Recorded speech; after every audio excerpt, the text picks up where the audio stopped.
Hello, I think we started. Yes, we are. Hello, and welcome to Super Rugby Round 15 review. Hi, I'm Paul, the guy behind DrivingMaul, your best place for predictions and opinion. And sorry, we're a couple of minutes late on the live show. But yes, what a cracker and what a number of red cards we're going to have to talk about, aren't we? Fun and games there. So with me, joining me tonight, here is the one, the only Ashwin in his jumper all zipped up and I'm cold. It's very, very cold. How are you doing? Yeah. Hello. It is. Yes. It is cold. It is cold, and I have no heating. Hence, I have a jacket that doesn't really work. Oh dear. Paul, you forgot to post the link on Twitter. Okay, right. There you go. I forgot to post the link on Twitter. Oops. So it's just probably going to be the two of us and Christian and Jack. Hey guys, thank you for joining us. How do we post on Twitter? I think we'll just forget about it. And we'll just go with what we have got. So, the weekend started with the big match, the top two, the Crusaders versus the Hurricanes. I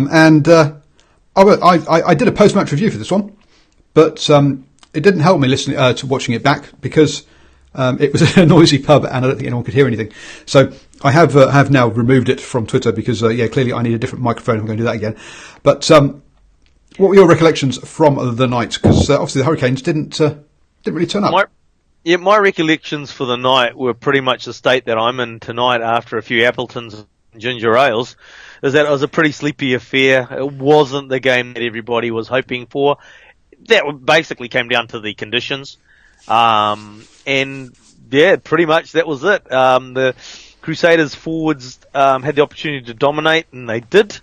I think one thing that it really raises out of that game is the fact is that, we've often commentated over the past few years that the Canes forwards are a very efficient bunch, a very mobile bunch, and they play that mobile style of rugby. They're not big grunters though, and so they struggled big time, I felt, in the weak conditions.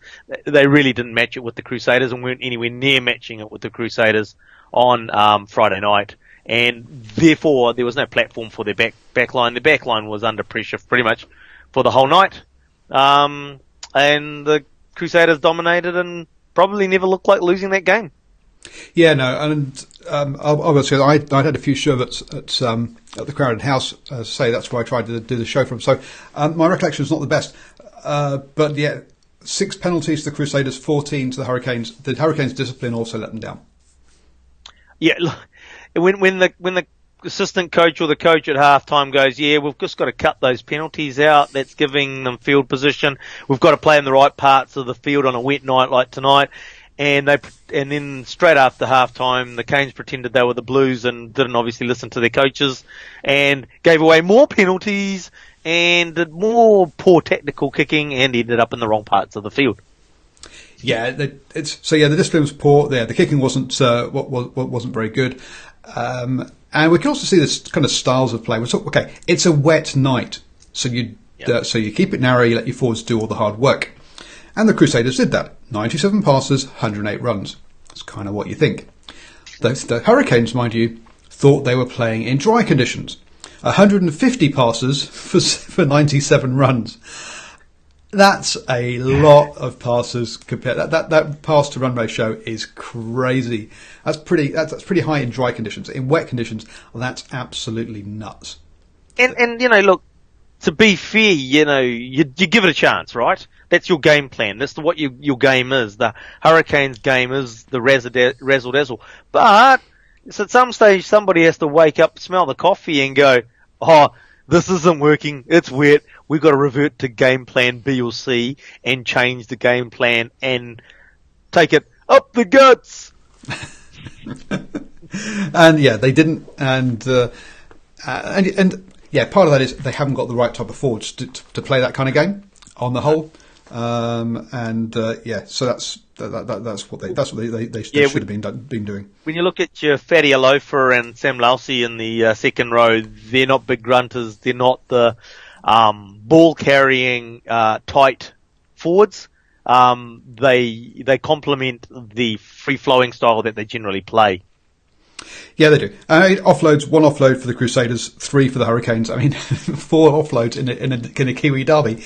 Yeah, it tells its story of it. Yeah, these are my recollections. And Christian is saying, with all those All Blacks out, the Canes should have done better. Got to credit the Crusaders with all those players out. Favourites with the comp to win the comp from here. No, this is going to come down to this was a conditions game. Yeah, under dry conditions. The Hurricanes have got the better game plan to suit dry conditions. Wet conditions just is not their cup of tea, and so it's going to come down to when these two meet in the playoffs, because I can't see anyone else knocking either of these two sides out, and it's going to come down to what are the conditions on the night and who's got home advantage, because the Hurricanes haven't become a bad team overnight. No, they haven't, and reality is that the key thing is that it's their for the game plan that they have, it's about passing under pressure, and when it's wet, it's very hard to pass under pressure and to pass quickly, because you've got to make sure you've caught the ball before you pass it. The old quick flick-on type scenario isn't really an option on a wet night. No, it's not. So, moving on from that, so just the score there, Crusaders 24, Hurricanes 13, for those that missed that. Then we had the Rebels versus the Sunwolves. 40 points to 13. I'll be honest, I've not seen this one. I haven't got a clue. So big, big admission of guilt, people, everyone out there. Sorry, I haven't watched that much rugby this weekend. So, going. So basically, look, in that game, it was an interesting game. I did watch the first half before. Sorry, I thought an interesting game. 6 tries to 1. Really? Was it an interesting game, or are we just trying to be nice here? No, it's trying to be nice. No. Look, it was interesting in the fact that, I mean, like I said, I watched it to a certain point, and then I've got children that jump on me at 5 o'clock in the morning, so I had to sort of bail it. I think around halftime or just after halftime. But what was interesting in the fact is that the Sunwolves started well. Their first try was pinpoint accuracy through the back line. Actually making good forward momentum through the forwards, and then like training field sort of execution through the back line, freeing up a free winger to score. And it looked like, oh yeah, here we go. Sunwolves, with the way that they've been playing in the previous few weeks, they'll just roll on and they'll get the job done. But it wasn't to be. I don't know what happened to the Sunwolves, tell you the truth. I really have no answers for that. But the Rebels picked it up. The Sunwolves, basically, it's down to selection. If you compared the lineup that went out on Friday night to the lineup that being out the previous couple of weeks, it's night and day. They're missing all their Japanese internationals have gone to Singapore, waiting for their junior internationals, and didn't come to this game. So you still had your Parker, you still had your Little, who are not international players, who are their foreign players, but they're surrounded by all the backup players, and that just was never going to work on the road. And they're going to get thrashed again this coming weekend. Yeah, and that's a good point. Actually, so something I'm out of the loop on. Why did the Japanese players and the Sunwolves have to be in Singapore so early for the our version of the autumn internationals? I believe mid-year internationals is the mid-years. Yep, okay. Yeah. So why did the Sunwolves have to be out for the mid-year international so early? Any ideas on that one? I've not had a chat to Richard Freeman, who's my kind of my go-to man for Japanese rugby, but clearly Jamie Joseph has decided he wants his guys to have 2 weeks of prep before the international games, and so his first job is the national coach, and his secondary job is the Sunwolves. So your texts were unanswered from Jamie and Tony? Yeah, Jamie and Tony they're dead to me now. Hey, look, but the Rebels sort of looked a bit like the Rebels earlier in the season. As you say, it was a weakened team that they were playing, and they did. The commentators did mention, I think it was like about 8 of the Sunwolves were out on international duty. I think it was something like that. But yeah, as I said, the Rebels did sort of step up and looked a bit like their early season form, but against a depleted Sunwolves team. Yeah, against the Peter Summerall's team, had to make 163 tackles and managed to miss 32. Ouch. Yeah, no, this was kind of what we thought kind of how we saw the Summeralls earlier in the season before they before Jamie Jones figured out his best team and he got his structures in place. And yeah, if you're going to take out your best 8 players, then funnily enough, you're not going to be very good. Yeah, they don't have the depth that other teams. They don't have the depth. That's it. Exactly. They don't have the depth.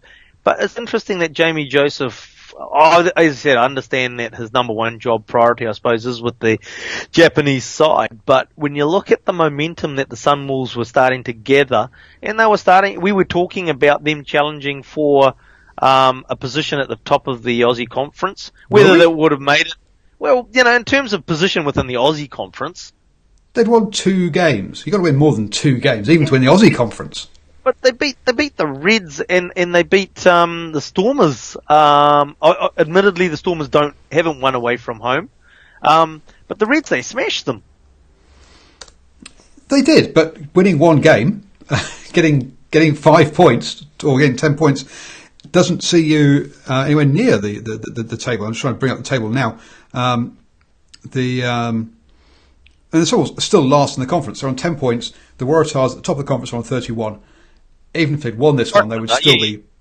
As I said, they're not going to challenge for a position in the top 8, but no. And you still want to finish well in your conference, don't you? You do want to finish well in your conference, but he's clearly said that the Rugby World Cup is much more important, and getting his team right for that is his sole priority. That's been made very clear. Rugby this year. No. Anyway, so yeah, a bit of a poor event. Then we had the Jaguares versus the Sharks. The Jaguares won this one at 29-13, and I did watch this one. Oh look, I've got a whole page of notes. Should we go through it word by word? It'd be fantastic.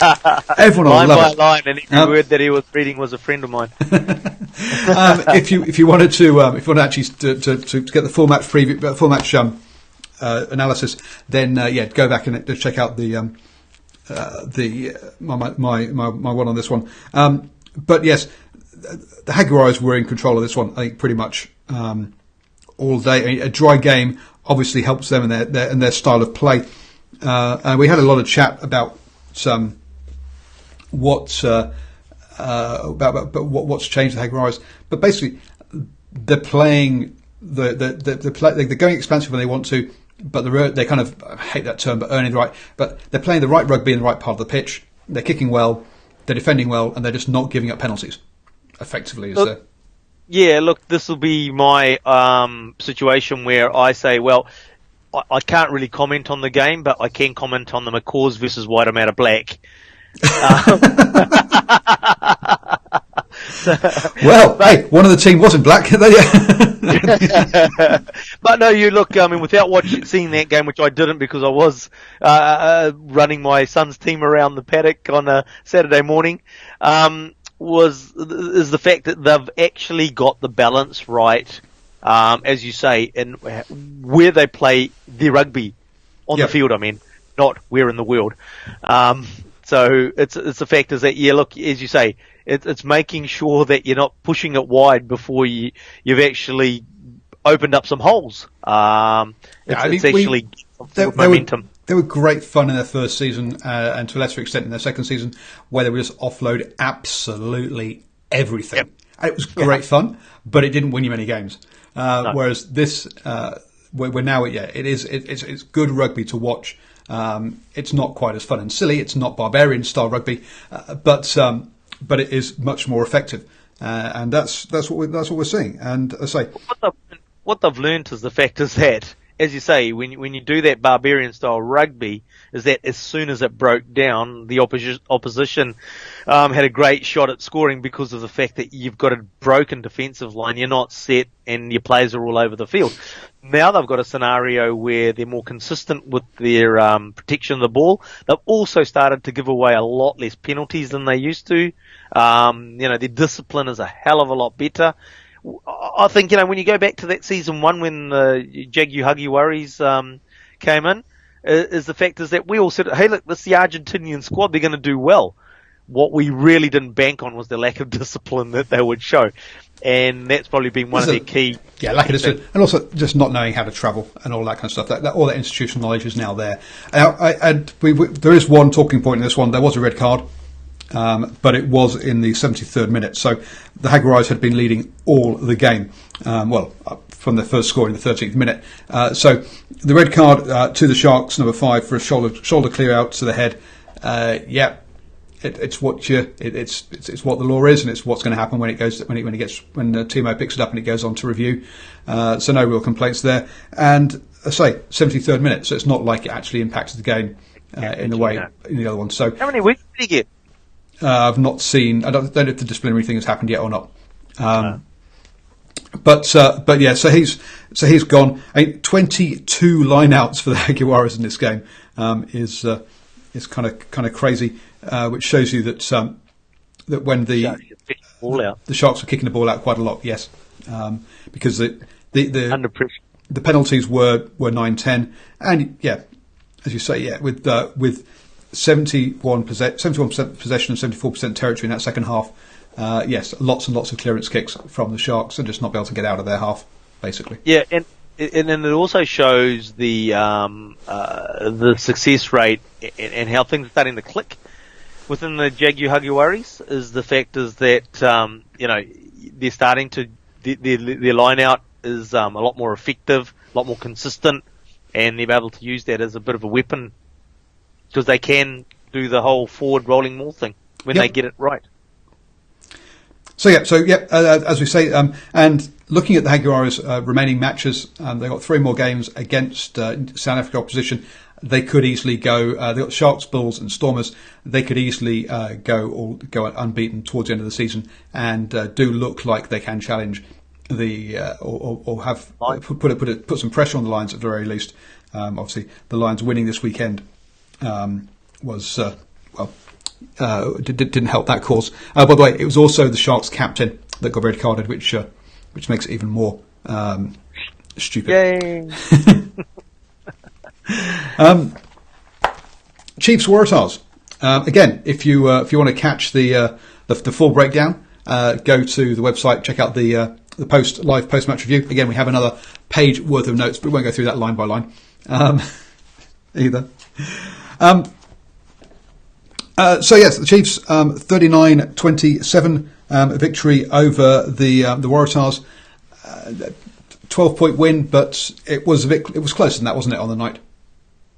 Yeah, very much closer than that. Obviously the last try after the final hooter blew the scoreline out a bit to what the game really was, and you'd have to say that the Waratahs had their opportunities to win that game. I can't think of the words to it. They just played poor rugby, I felt, in the end. Their kicks were, I think, hey, insert post-match review here, but but their kicks went to players as opposed to ground or good territory with a good chasing line. Their kicks went to players. The Chiefs' kicks, not only did they change the game plan, the Chiefs with their kicking, but they started finding space. They started kicking deep in space. They started kicking short in space.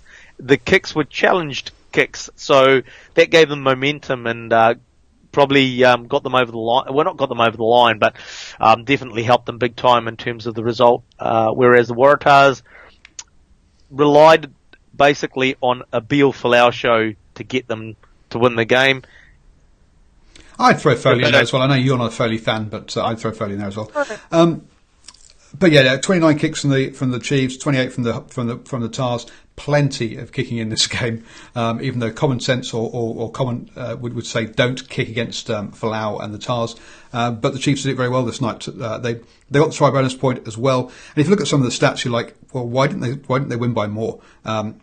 The Tars tackling only 76% on the night, whereas the Chiefs was 85%.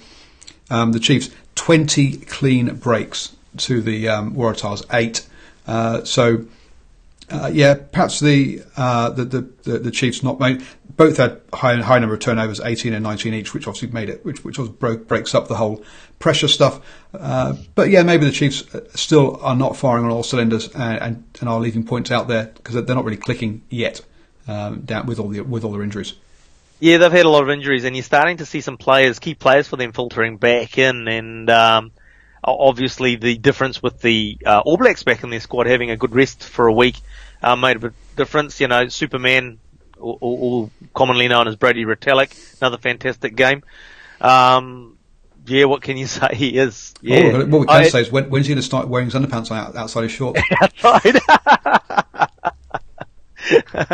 Hey, look, what we can say is comment that we made on the old post-match review was the Waratahs were a bit of rugby nous missing in the fact that they took a couple of threes when they should have been going for the tries, because that's what they needed. They needed to basically put their foot on the throat type scenario. Obviously, it only just puts on the head, so it's not quite foot on the throat scenario, but taking advantage of the opportunity when you're deep in somebody's territory 5 metres out is to score the try and get 5 points. Yeah, and the other thing we haven't mentioned is also that Damon McKenzie's radar was totally broken. He did not have his kicking boots on. That's a bit harsh. Really? His radar was aligned with the woodwork. 3 kicks hitting the post. Yeah, true. 3 kicks hitting the post. So yeah, he also wasn't quite. He did. Anyway, okay, perhaps overly harsh, but yeah, he did miss 3 kicks as well. Then after that one, shaking her head at the moment.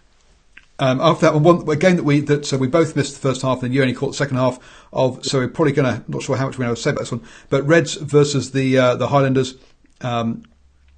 This one I haven't caught up on yet, to be honest. But yeah, 15-18, a close one up there in Brisbane. Yeah, I think the scoreline flatters the Reds a bit. As Paul alluded to, we were doing our post-match review, so we missed the first half.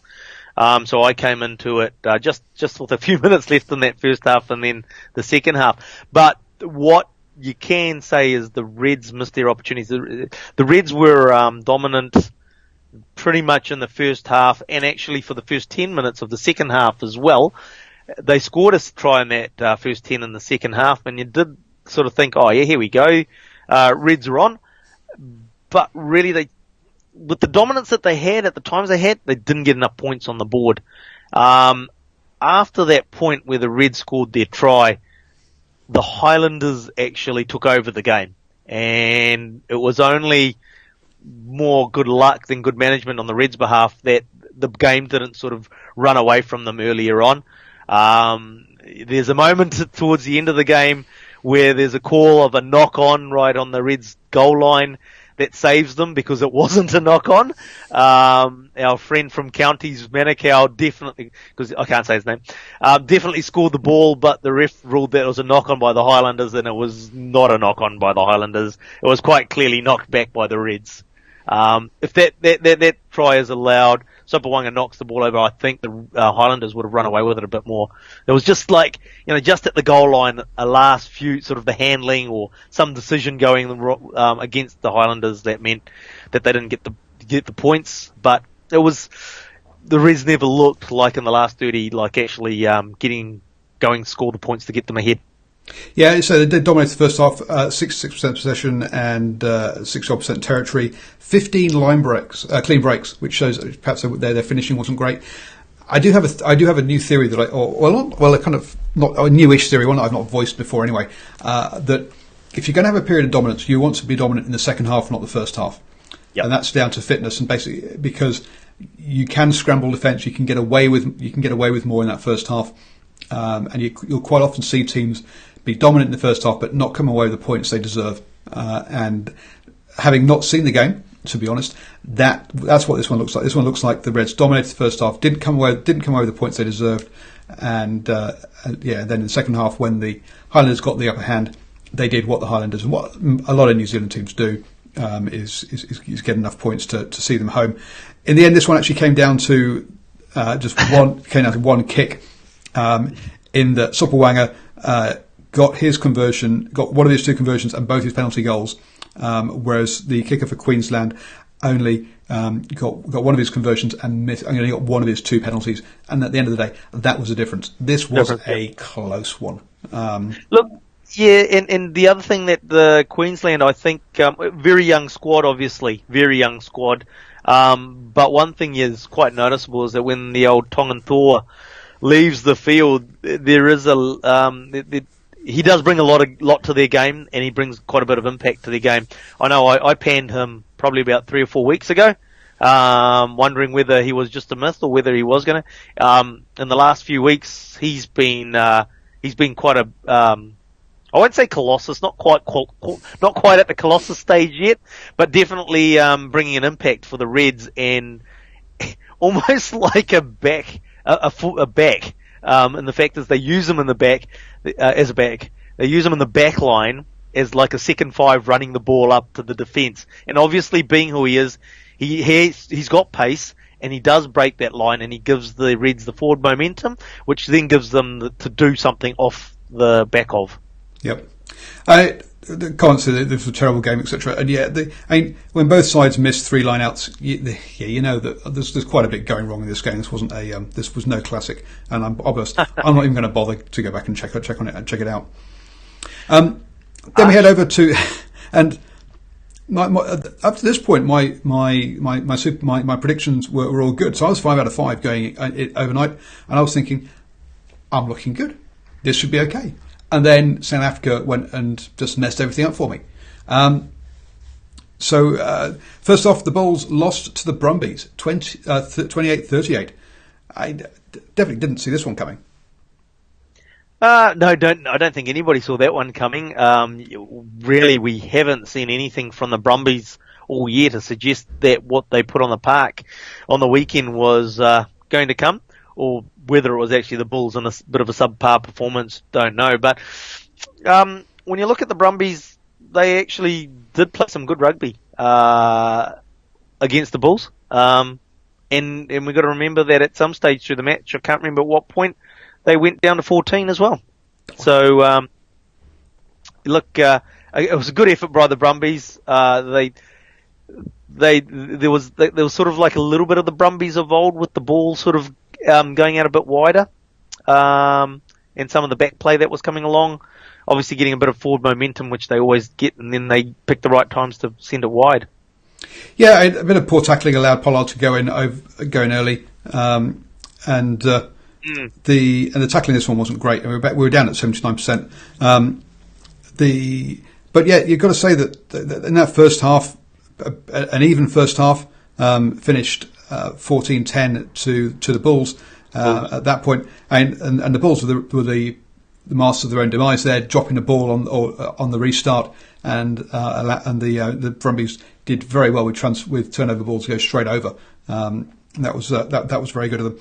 And then in the second half, the Brumbies stepped it up. I mean, Pocock peeled off. Powell found a big gap to go through, and then the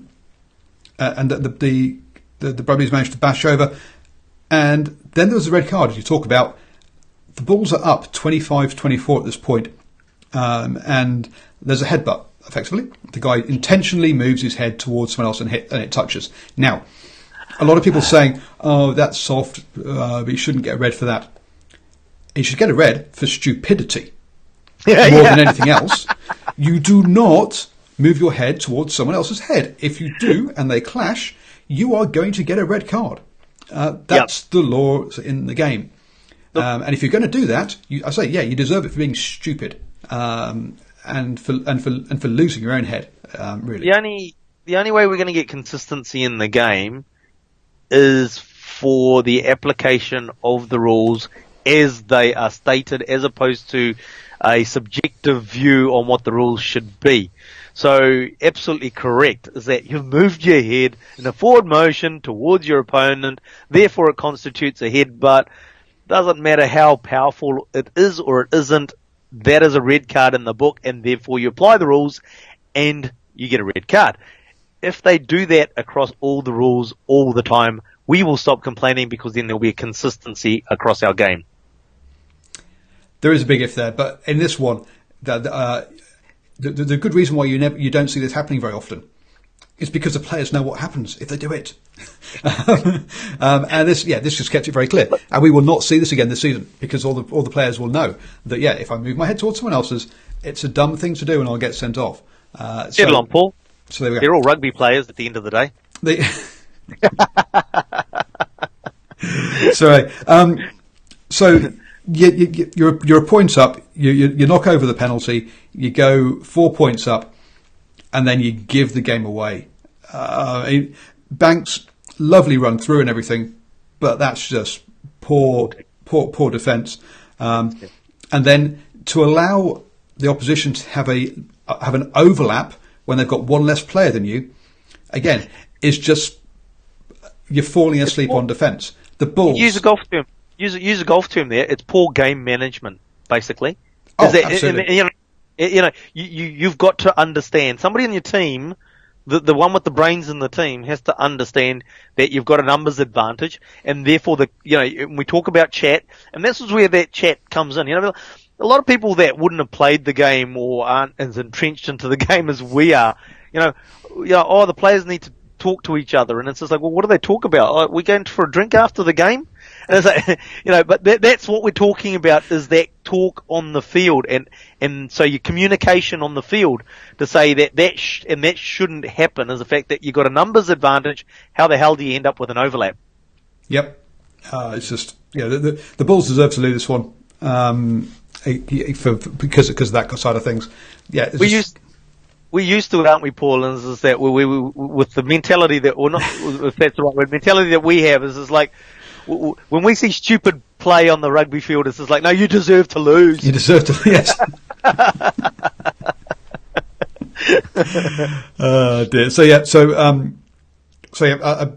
Dear. Ruined my picks, but hey, that's what happened. And then the Stormers, 23-26 against the Lions, and fine. The Lions sit pretty at the top of the South Africa Conference, or the Africa Conference, on 40 points. They've played one more game than the Jaguares, who are on 34 points, so a 6-point lead over them. And I think we can pretty much forget the rest as far as winning that conference at least.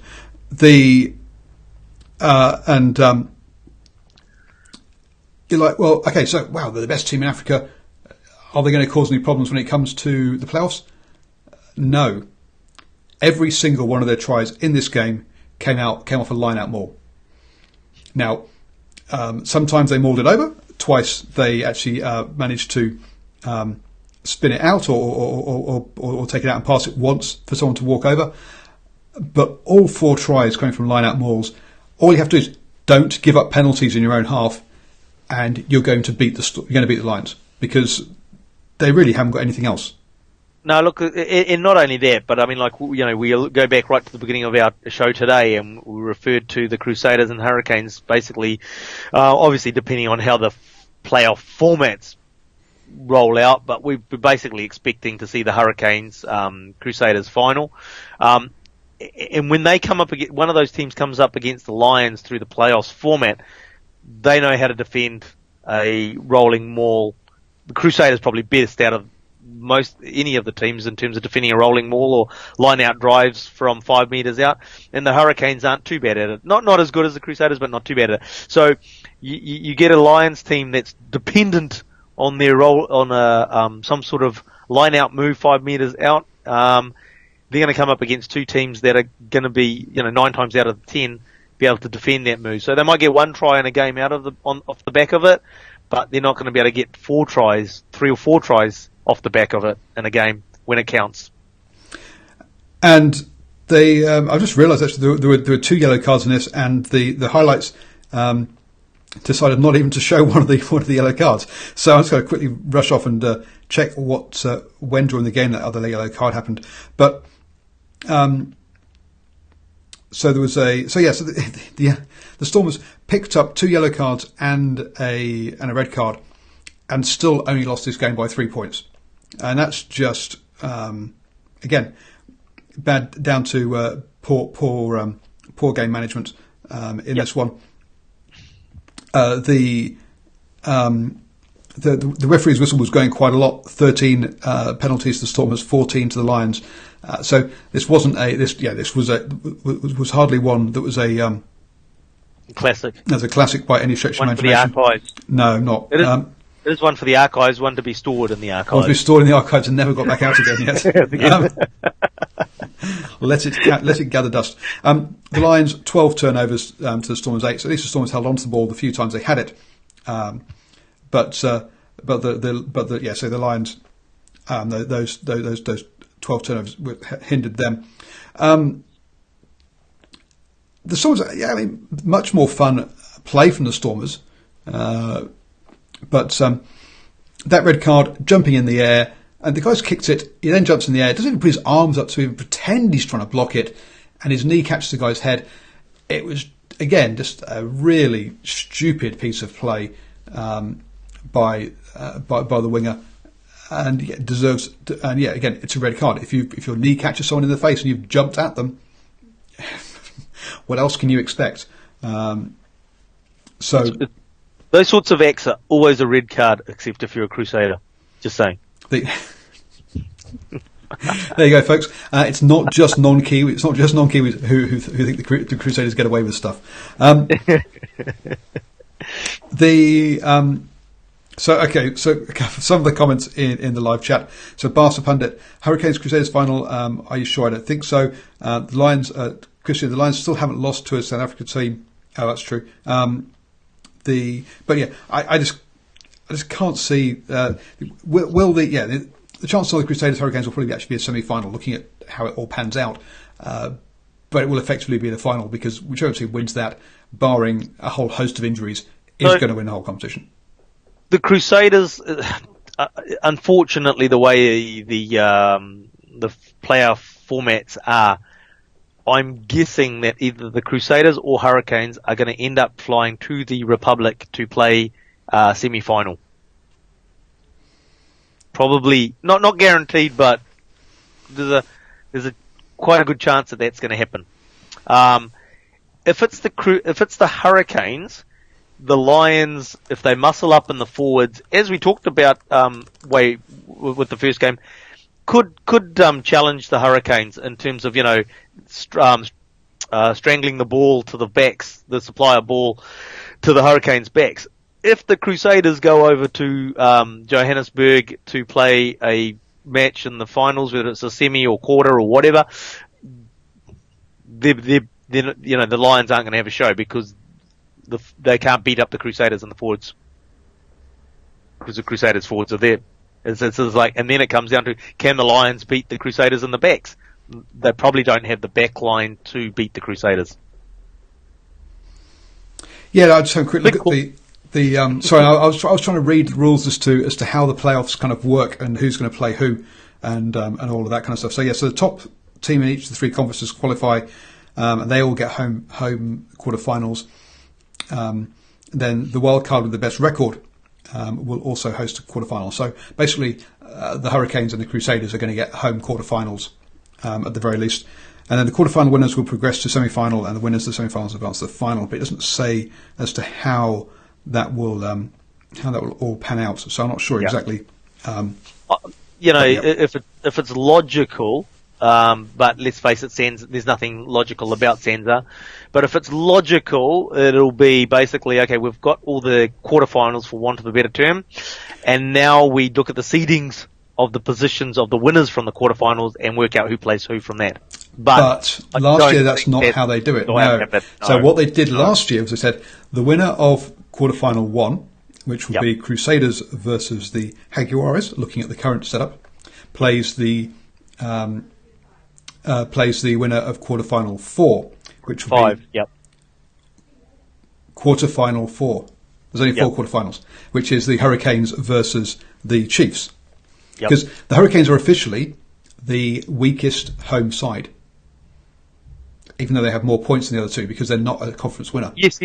So, they'll be in position number 4. Yep. On the table. Yep. Hence, they will because they're in position number 4, they will play the Crusaders and they'll match up quarterfinal 1 with quarterfinal 4, and the Lions will play will host the Rebels currently which you can't see the Rebels winning, and then they will host, and then the Waratahs will play the Highlanders, and the Highlanders will, should come out on top of that, but they haven't done recently. They didn't last time. No, exactly. It depends on whether everybody is kung fu fighting.